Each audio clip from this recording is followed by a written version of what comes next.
bytů? Já mám 5 bytů. 5 bytů to má. 5 bytů. Tři mám obsazený. Čtvrté je to, po novém roku jsem ho dodělal.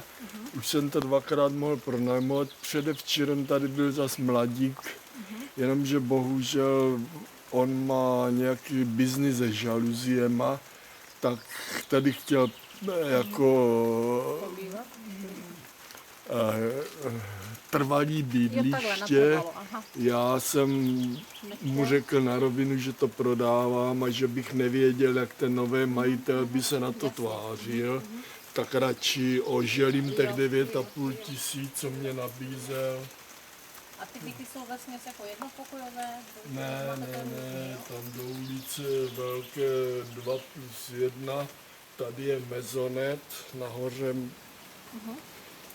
ona ta paní pěstuje kaktusy a já jsem dřív to tam měl soukromně ateliér a pěstoval jsem tam tropické rostliny.